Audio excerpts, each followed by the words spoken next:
It's Monday, Feedback Monday, the feedbackiest day of this week. Ha, see what I did?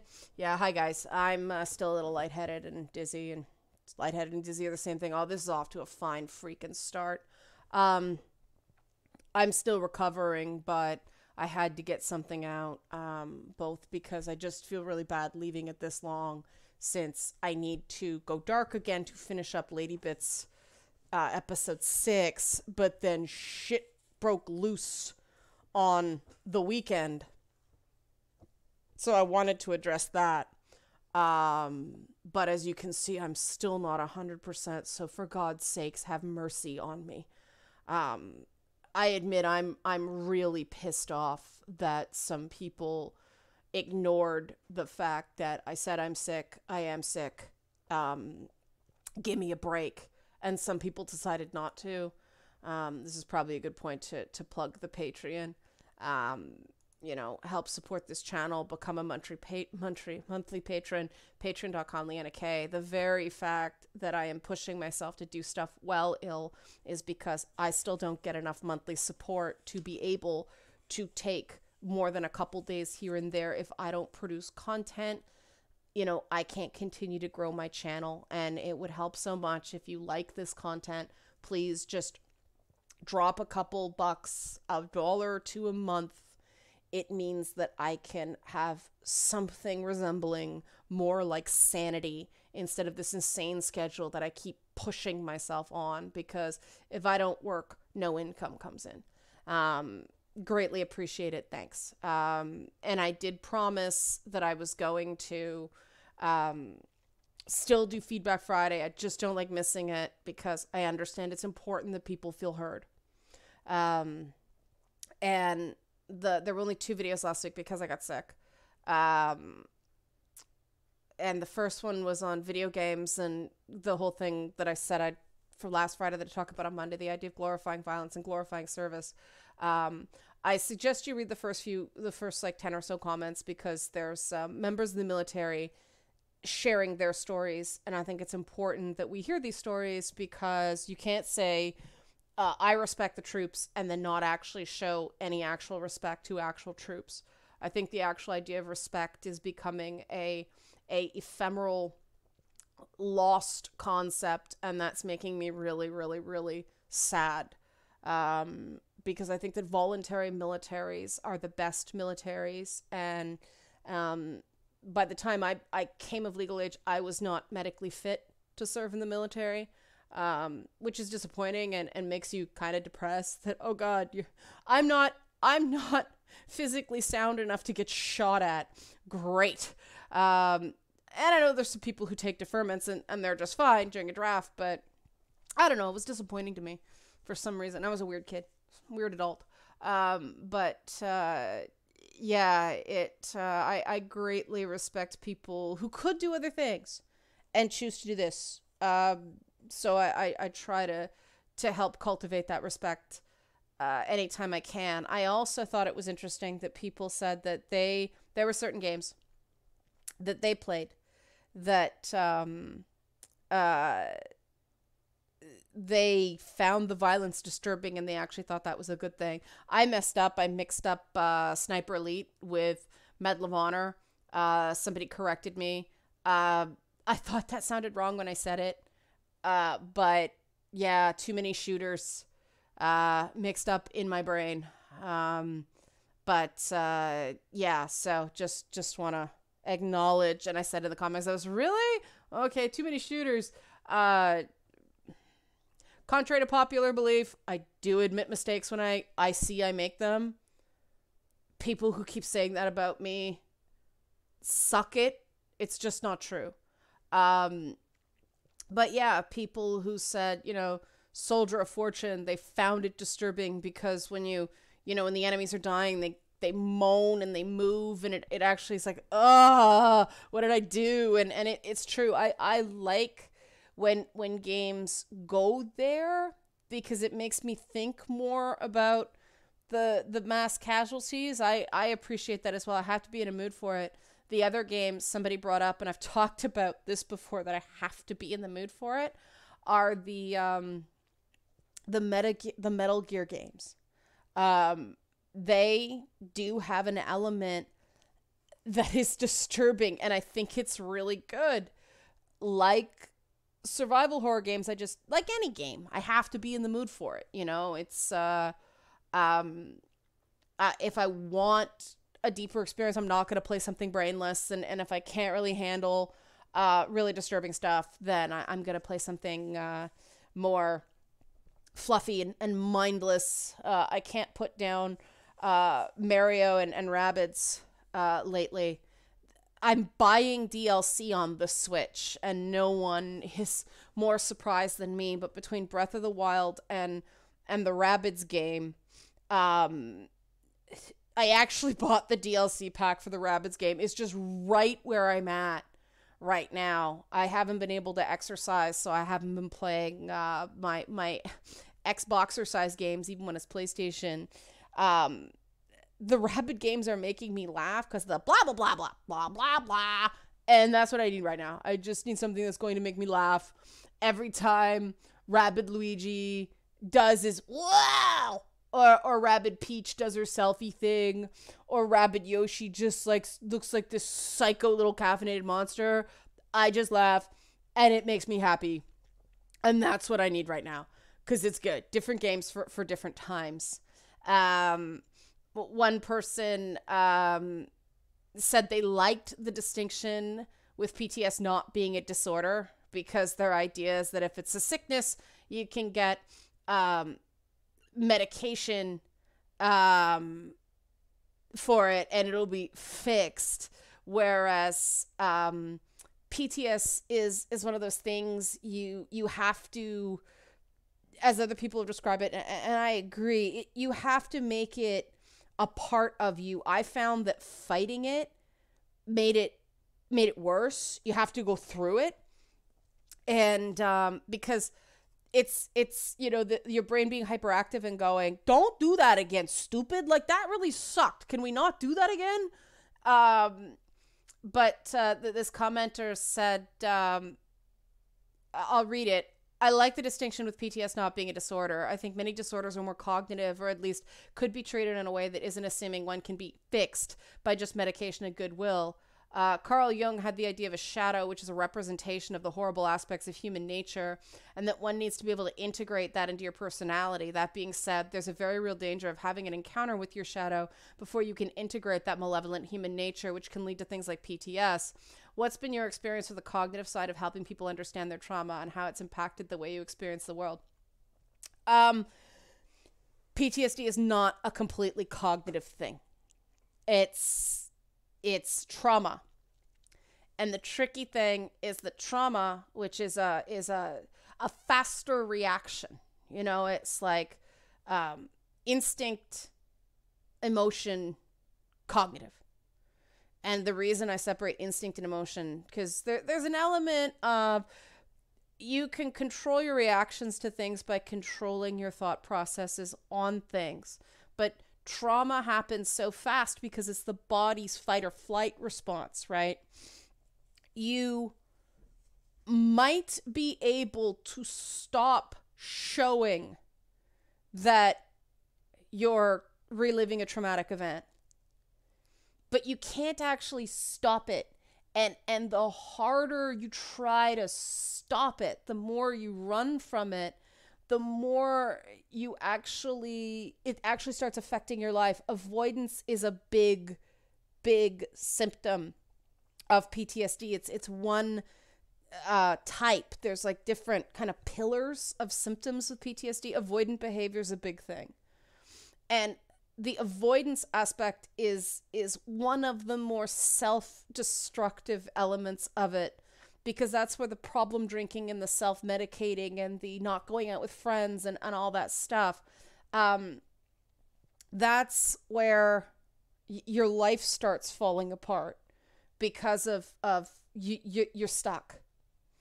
And part of the dynamic about PTS is that it hits people who are the rock of their social circle. They're the strong one. They're the one that fixes problems. They're the one that outwardly isn't scared of nothing. And when that person finally can't take anymore, the whole social order is upended. And people don't know what to do. And people actually start shaming the person for hitting their limit. And that's a real dynamic. People in the military, police officers, like first responders that I've talked to, we all sort of share this thing. I was the fixer too. I was always the family emotional, safety gap on a bridge where everybody else was freaking out. And I'm the one that's like, you can't be that forever. You can't. The problem is that when you're that person in your group, the other people around you don't handle it well when you need to take 5. And that cognitive element can help. Because if you recognize that this is a dynamic, and I know this isn't what most people say by cognitive, but it is. Being aware of your situation is a huge thing. Because if you don't have that support system around you when you have to go in and actually confront what happened to you and get some closure on it so that you can work through it and not be stuck. There's only one way through PTS, and that's through. If you don't have people there who can support you with the days where you're just wrecked, the night sweats, the night terrors, the sudden starts, the hypervigilance, all that stuff, you can't push through because you don't have a team behind you. You rely on your team. That's how it worked in the military. And a lot of people have trouble reintegrating because those team dynamics were enforced in the military in a way it's not enforced in civilian life. And that's a big dynamic.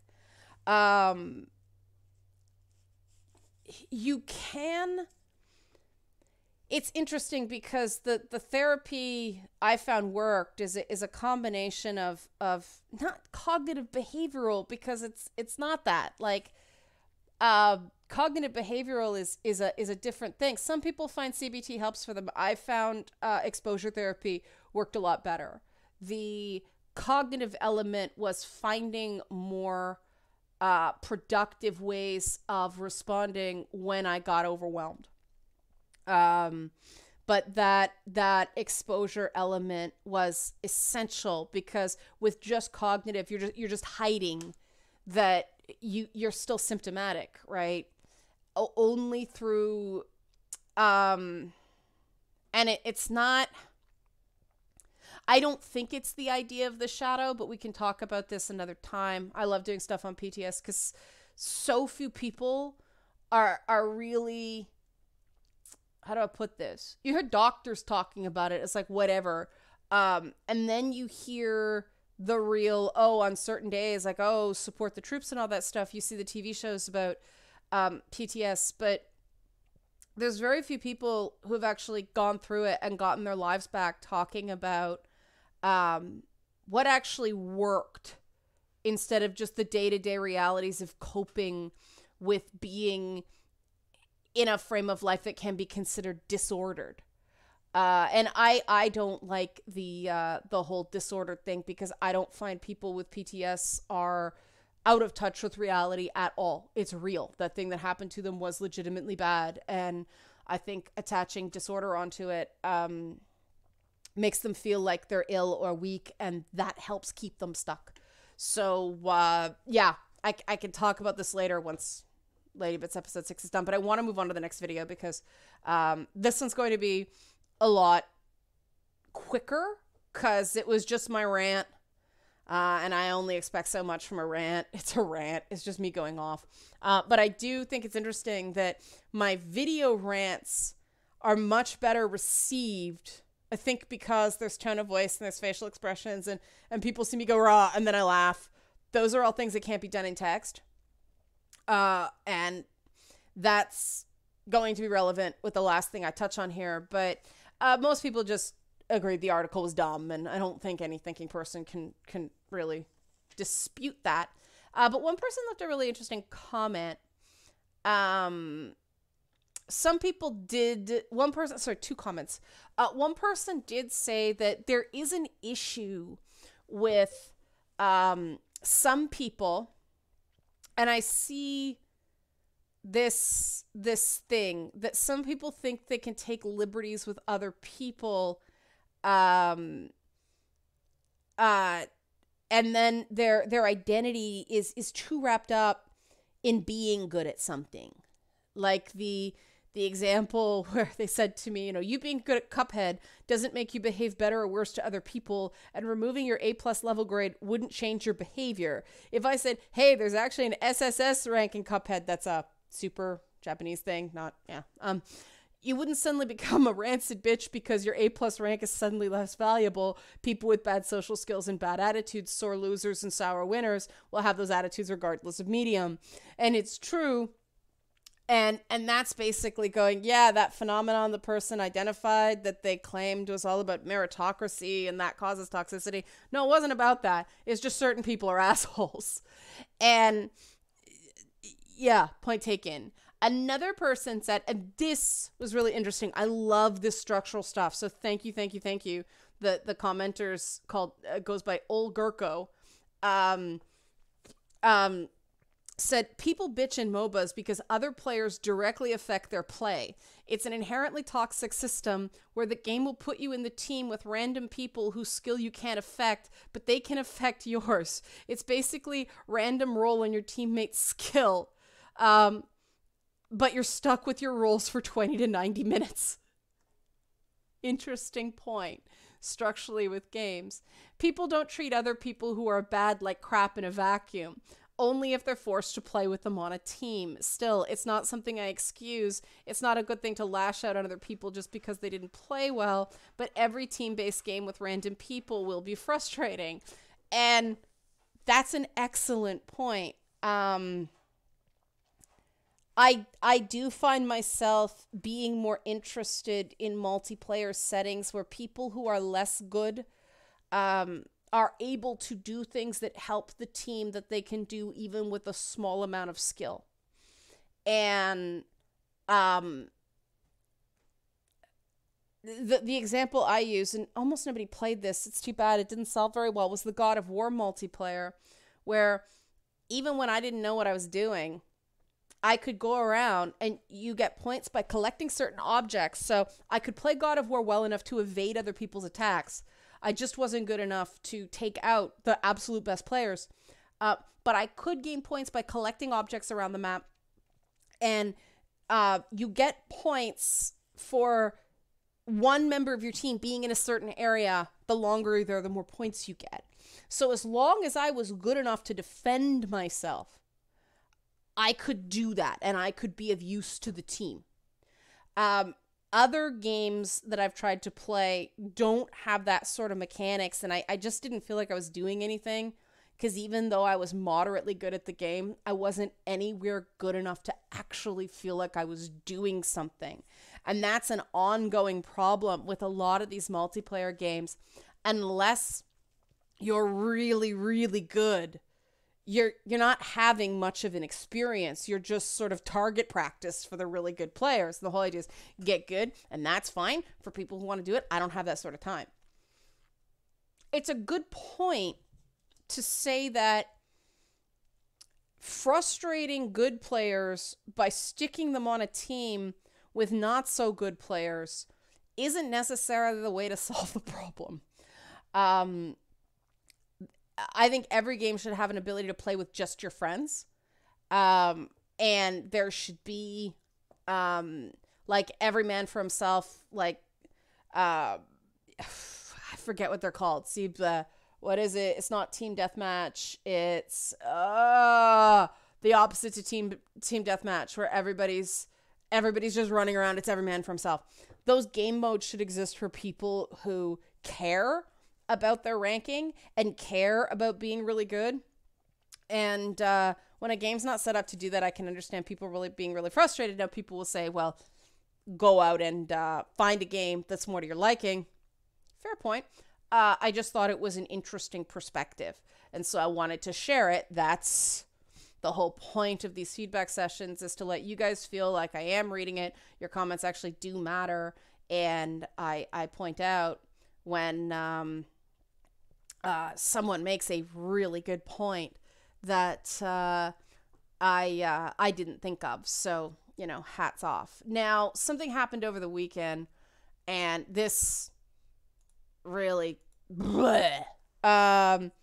I wrote a blog post because I wasn't well enough to actually record anything. I was actually not able to sit up long enough to do stuff like this. I'm feeling it right now. It's 20 minutes in and I'm already feeling it. But so I did a blog post so I could sit there like half dying and still produce content because I found this issue interesting. I felt bad that I hadn't done anything.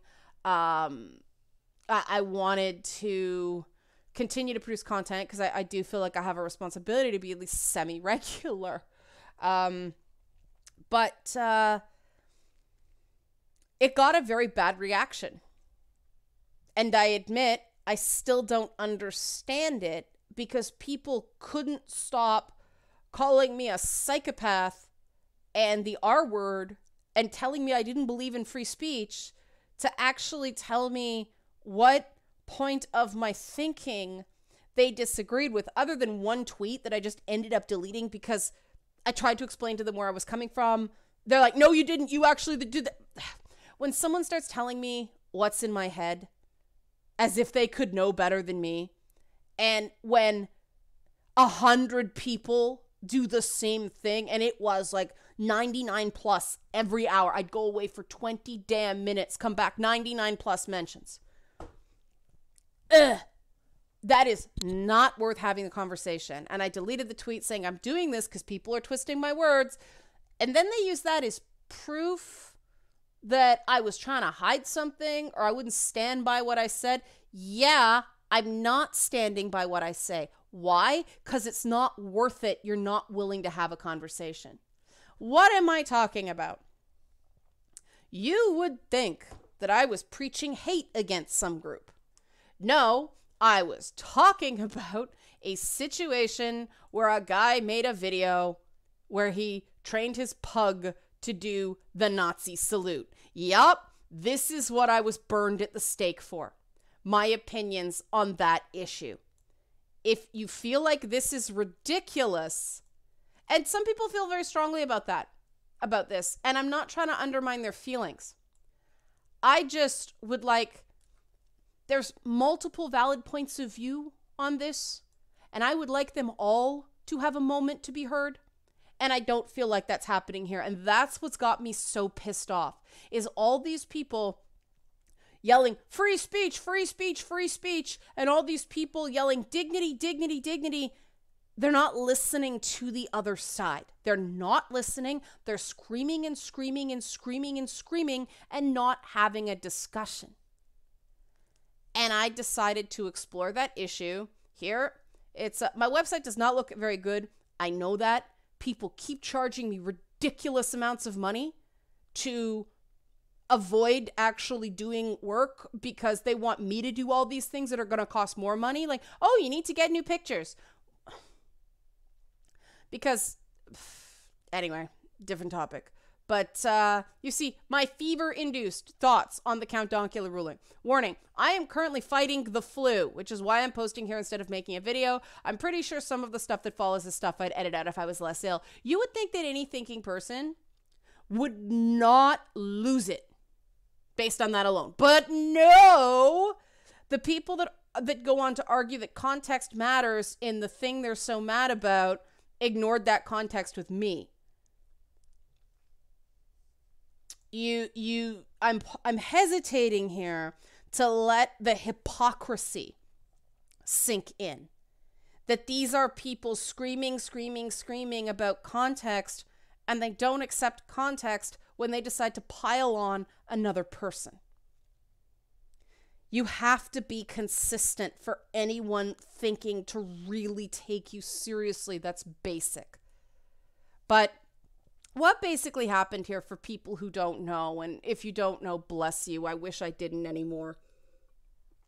A guy made a YouTube video. Depending on who you asked, was either in extremely poor taste or was funny because it was in extremely poor taste. Then there are some people who think it wasn't in poor taste at all, and that's when I start getting a little bit worried. But anyway, it's a YouTuber who goes by Count Dankula, taught his girlfriend's dog to do a Nazi salute. He was convicted of gross offensiveness and hate speech under Scottish law. In 2016, he decided to make a video with the primary purpose of upsetting his girlfriend, complete with images of Hitler and comments like, yes, yeah. And of course, his defense was that there's all just a joke. The point of contention that everybody freaked out about was that the judge in the case said the context of it being a joke doesn't matter. And that's when everyone freaked out. Now, this is the question for me was in two parts. Did the judge correctly interpret the law as written? Or did the judge go rogue, which is bad? Judges should not be making laws. Judges should be enforcing the laws. That is very, very important. And is it a just law? Is the other question. Just, not just law, just I have postnasal drip. The Communications Act in the UK has been an ongoing thing since it was revived in 2003. Between 2003 and 2012, it sort of came to a peak in 2012. A lot of people were actually prosecuted. I believe one person even got 12 weeks in jail for doing things like bombarding football players with racial epithets and celebrating the killing of a cop. Basically, British society at large, through their representatives, got fed up with this nonsense and decided to make laws that could put someone in jail for Facebook comments or a tweet. Now, you can agree with these laws. You can disagree with these laws. This does not change whether or not they are in fact the law. And this was the point that people seem to miss and think I was actually advocating for the law. Let's see what I actually said. Go back to the article. Now, personal bias, things like that. I deliberately used a lot of swearing and disgusting metaphors in this piece because I don't think you can argue defensive, offensive speech and seem like somebody's grandmother who doesn't like the slightest little word.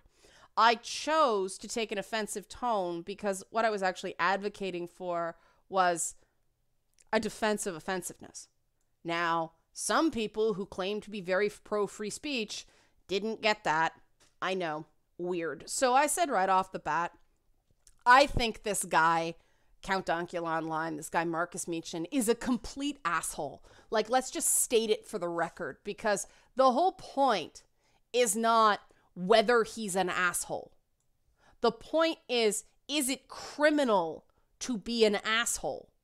And a lot of people seem to get very upset that I thought he was an asshole instead of some victim. This boggles my mind because the whole point I thought we were debating here is the right to offend. Just saying. Okay. But I talked about, I think he's an asshole, as the sheriff in the case pointed out. He knew what he did was offensive. He knew why it was offensive. He did it anyway. I think people who do that are assholes. That is my right. The whole point here is people should be allowed to express their views, unpopular or not, without fear of persecution. That's the whole point, okay? But I also said sometimes free speech laws are set by assholes. That's how I feel about the laws in Scotland. Serving jail time for bigotry doesn't make someone less of a bigot. Shit, the gangs in jail organize along race lines. I mean, just read this law. It's an asshole law. And apparently was actually convicted under Section 127, not Section 1, but not Section 43. Sorry, but I didn't have that at the time. But even this part, like, basically you are guilty of an offense based on two things. They determine your conduct to be grossly offensive. But listen to how open-ended this law is, and this was my point, is guilty of an offense if his purpose or one of his purposes in sending it is that it should cause distress or anxiety to the recipient or any other person to whom he intends that it or its contents or nature should be communicated. So, if his purpose or one of his purposes in sending it is that it should cause distress or anxiety to the recipient. He said in the video he was doing it to piss off his girlfriend.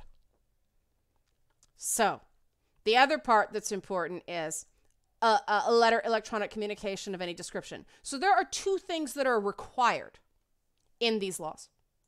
Okay? That the intent is to cause distress.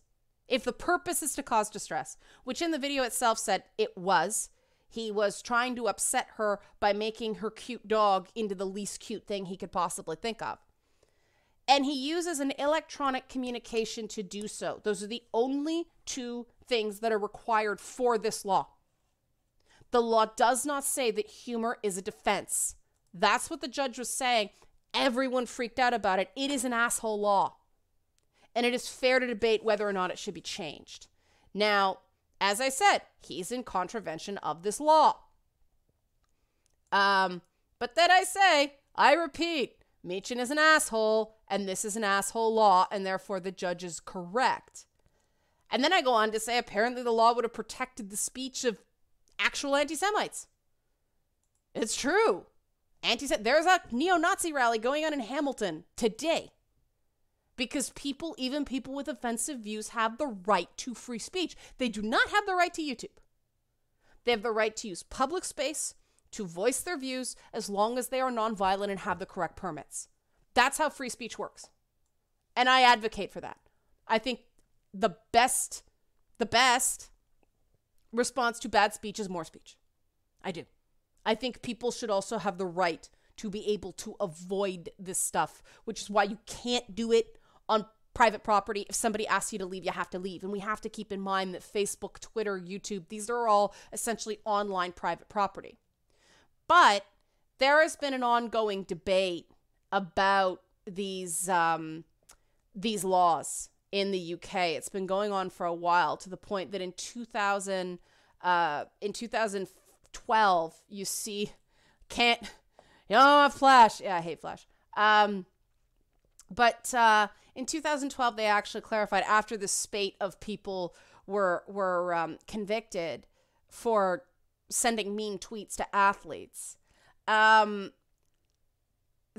whole idea, the director of public prosecutors said that the whole idea is to combat threats and internet trolls without having a chilling effect on free speech. And the whole idea is that, and this is in 2012, so this predates what happened in 2016. People should face a trial only if their comments on Twitter, Facebook, or elsewhere go beyond being offensive, which is very, very interesting. It apparently came including the prosecution of a man who tweeted a joke threatening to blow up an airport, and he was charged for it. A lot of people would say that's not very smart, but if we start locking people up for stupidity, the prisons are going to be overflowing. So these guidelines were in place during this trial, which I find very, very interesting. They'd already walked back. And there's a quote that he gave to the BBC. The scale of the problem that we are trying to confront should not be underestimated. There are millions of messages sent by social media every day, and if only a small percentage of those millions are deemed to be offensive, then there is the potential for very many cases coming before our courts. So they're worried about a But they also said, as of 2012, online posts that are merely grossly offensive, indecent, obscene, or false would face a much tougher test before the individual could be charged under laws designed to prevent malicious communication. So in 2016, they already had the benefit of laws saying, no, you've got to meet a very high bar. And the guidelines say suspects in that category are unlikely to be prosecuted. I'll show you. Unlikely to be prosecuted because it would not be in the public interest to take them to court. This could include posts made by drunk people who, on sobering up, take swift action to delete the communication because they are generally sorry. So basically, interestingly, remorse is a defense. So if you do something stupid and you realize it's stupid and you take it down, the law is not going to come after you. There was a case in Ireland recently where Stephen Fry was investigated for blasphemy, one of the stupidest laws I can think of. But they actually didn't charge him because not enough people were offended. I really think public offense is a poor yardstick for this sort of thing, but that may be. It seems all this law is trying to do is actually encourage empathy between people, and I think that's a good thing. So if somebody screws up, does something, in this case, you thought you were sending it to 8 people, it actually went to 3 million. As long as you go, look, I'm sorry. I meant no offense. He doesn't even have to take down this video. It's been taken down by YouTube. The problem is, I think in this case, the guy's unrepentant. And you can't see it. It's not very big in the photo I included. But if you look really careful, it says, I'm not a dog, but my Nazi is. He's still baiting the government. You can't, I won't say you can't do it. You can. When you decide to do that, and you've been informed of what the consequences are, you need to be prepared to accept those consequences, even if you think they're stupid. And I said over and over and over and over again in this article, my entire conclusion in this article was that I don't think jail is the right thing. I'll show you. Again, you can see it's a pretty long article, but now the big... Oh, where is it? Oh, wow. It's really cut off the screen. Okay. Now the big question, what to do about Meechan's utterly stupid and, according to the laws where he lives, illegal behavior. As I said before, I don't think it does the public any good to put him in jail. I said, I believe jail is for mental and physical adults, which is precisely why I don't think someone who calls himself Count Dankula should be in jail for any nonviolent crime. I even said I didn't think it was appropriate to take the internet away from him forever because it doesn't teach him anything. I suggested community service, a fine, or perhaps mandatory counseling.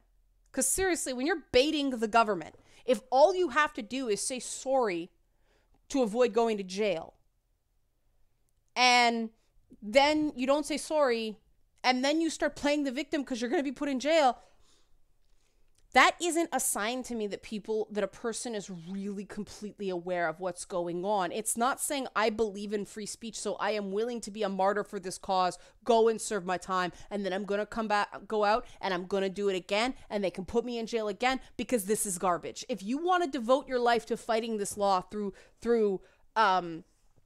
breaking it deliberately, I will cheer you on, man. That is brave. But you have to be prepared to accept the consequences because the law is the law.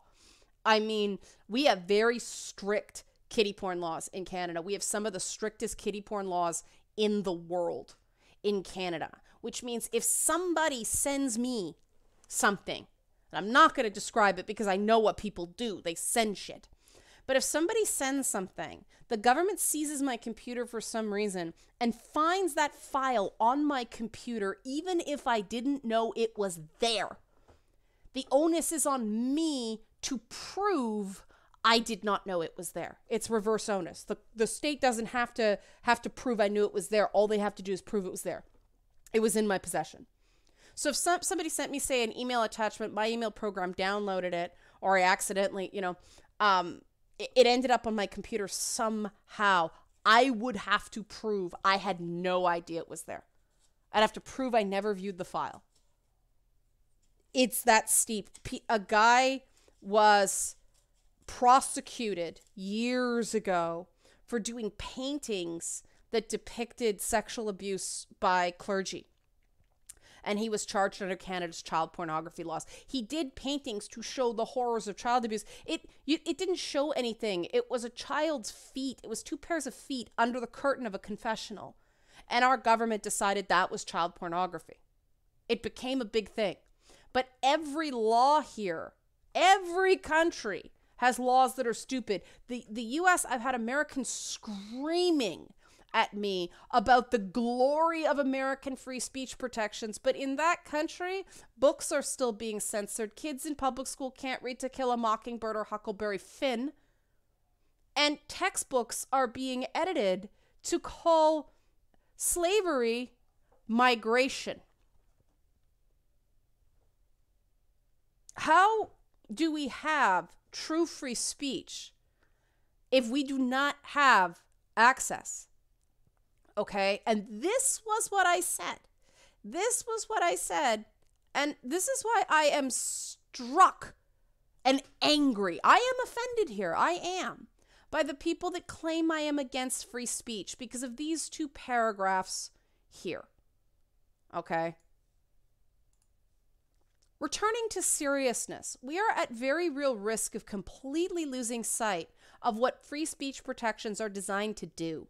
If we lose sight of those goals, legitimate authoritarians can claw back our free speech protections by giving us the perception of freedom instead of the real stuff. That is my concern. And I went on to do a whole thing about perhaps there is an online exception, the inciting panic thing, the yelling fire in a crowded theater. I postulated that, but I said in the article that, what did I say? I said, I'm not even sure about this. Here it is. I found it. Okay, you can see right here. I'm still not entirely sure about this avenue of thought. Like I said, I have the flu, but I can't entirely shake the idea that there might be something here. So when I'm not even saying, I believe this is right, why the hell are people fighting me to the death? This doesn't make any sense. People just panicked. And that was my whole point, that there is something here to people saying things. And there are certain things that by now we all know will cause people to flip out. As I say in the piece, Hitler's one of them. And because of the whole incitement to panic, falsely yelling fire in a crowded theater, are we talking about the fact that people can get trampled and therefore physically harmed?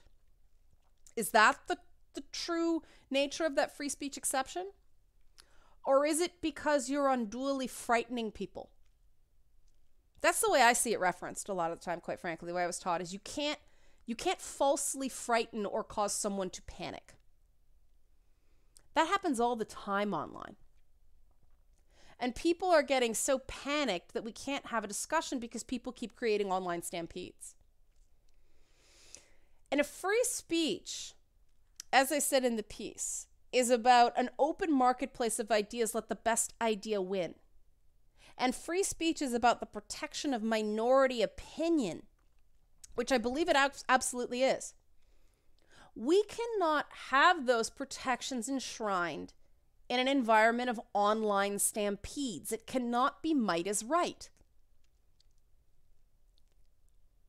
So what did people respond with? Might is right. It started with one guy. What exactly does he say? I don't care about your outrage. Outrage is taken, not given. And I responded, it's funny that these people who are so, free Dankula, who say outrage is taken but not given don't recognize their own outrage over this whole thing that they perceive to be wrong. Like offense. Sorry, I used the word offense. That tweet was twisted. People told me that that meant I thought he should be in jail. It was nothing about that. It was the nature of offense. Now, perhaps they extrapolated in their own mind that, well, if he did cause offense and offense is a real thing, then he's actually guilty and he should be in jail. Maybe they went there in their own minds. But that was not what I was saying. I was saying I disagreed on the philosophical point that offense is taken, not given. Things just hit you. And they hit you harder and faster than you can react. That's just truth. That's human nature. If you look up the way the brain works, these things, it's like I was talking about PTSD earlier. That's why I talked about it earlier. The brain reacts in these fight or flight situations faster than your cognitive processes can catch up. It's a real thing. Now, we have to find a balance between people having the right to avoid this stuff and people having the right to say this stuff. I admit my own experience with this stupid pug video, I found it on autoplay because I had watched some videos, Richard Spencer interviews, things like that. So Nazi was in the algorithm. I got the stupid pug dog through autoplay. And I admit, I was like, what is this shit? But I didn't seek it out. It totally, because it went viral and because of my personal search history, because I was watching videos that had nothing to do with this crap, but YouTube thought I did. That thing fell in my lap without me asking, and people are like, why'd you have autoplay turned on? Well, because I had just reformatted my machine and it's on by default and I hadn't turned it off. That's why. Because YouTube's primary concern is making you watch more YouTube videos. So they put autoplay on by default and don't make it the easiest thing in the world to turn off. And I put on stuff while I'm cleaning and doing stuff. So I've got my iPad running and shit just runs. I don't mind discovery, but it was possible on YouTube to stumble on that damn video. I know because it happened to me. And that, to me, is the issue there. I do think there's something to be said. Now, I do think that YouTube should have been a co-defendant on that charge. And it's not fair that people are being charged with using technology they don't entirely understand, and the companies themselves are being let off scot-free. I have a real issue with that. I have said, and the exact same people got mad at me before when I said I think Twitter, YouTube, and Facebook should be treated like publishers, and that means when people sue for defamation or they sue under these Communication Act, obscenity law type things, they sue the outlet as well as the person who did it. That's when you launch a defamation suit against, say, an article in the New York Times, you sue the author and you sue the paper. I think you should be able to do that. Right now, you're not. These social media things say they're not responsible for what people put on it. I bet they would change their tune right quick if they were open to these lawsuits. And let's face it, they're the ones that are making money off of our data. They should be responsible. YouTube splits revenue, but Facebook and Twitter doesn't share. You know, it takes all the revenue based on the stuff we generate. They are a publisher. So I have my ideas about how to solve this very real problem. I think the solution is to make the actual companies more accountable, not idiots too stupid to have good sense. Like,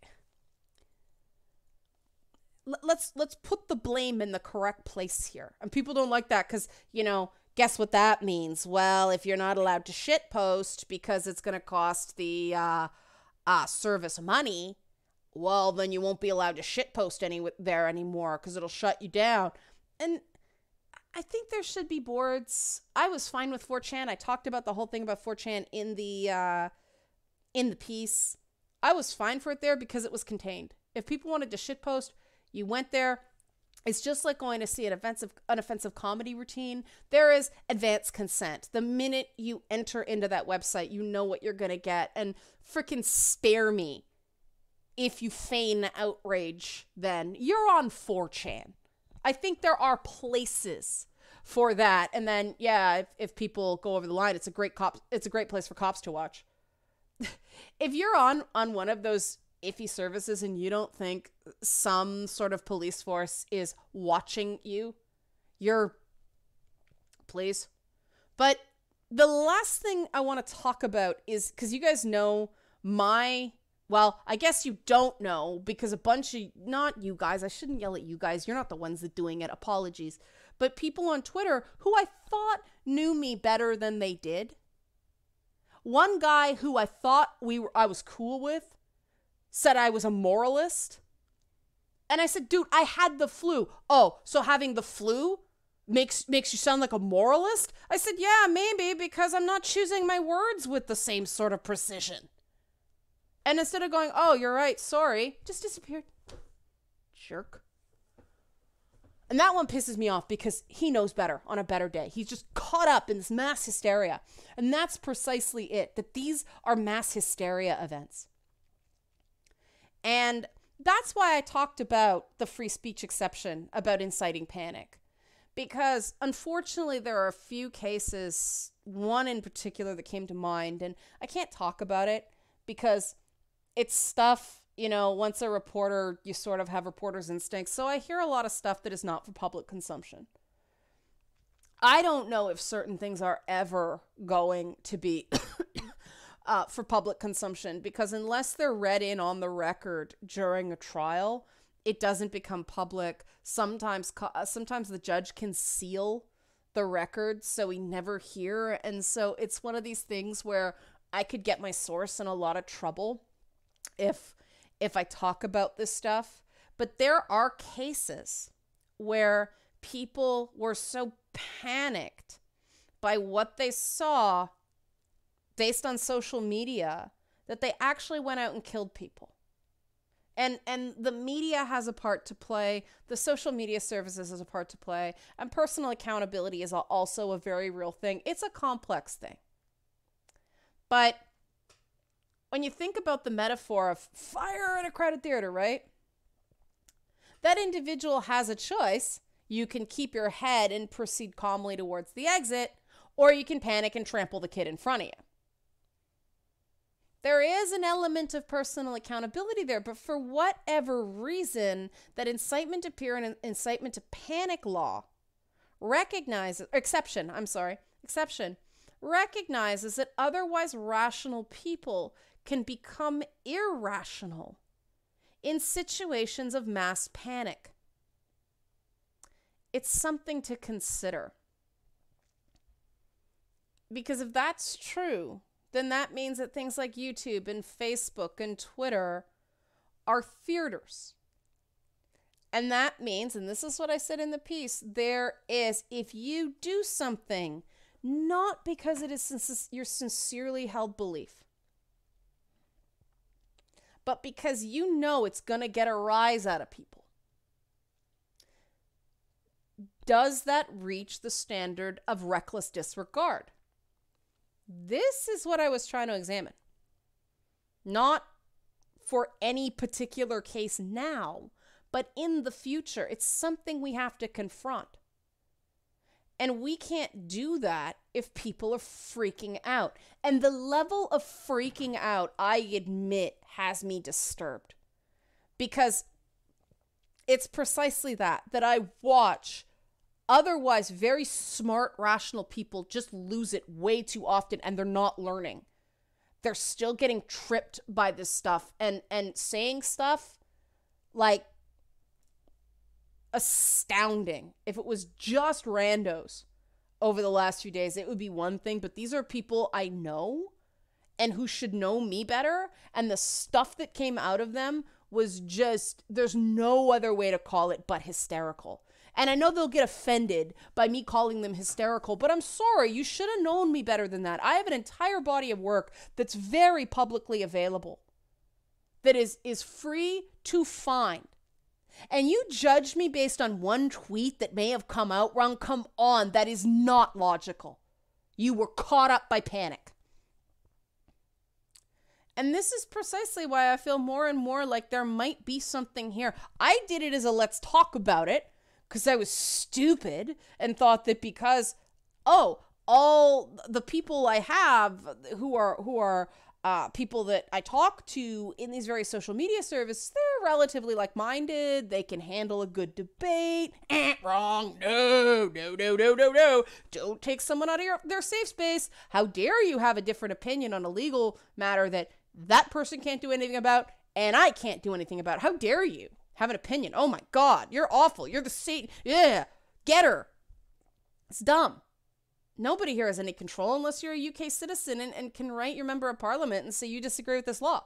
They're the only people who have any say in how they are governed. And that's the way it should be. I don't want people coming in here and changing Canadian law. I'm pissed that I have to subscribe to YouTube modesty norms when the laws of my country allow me to do things that YouTube doesn't, but and our communications in our country have a different standard. We are stuck with the most repressive modesty norms in the developed world, the American ones,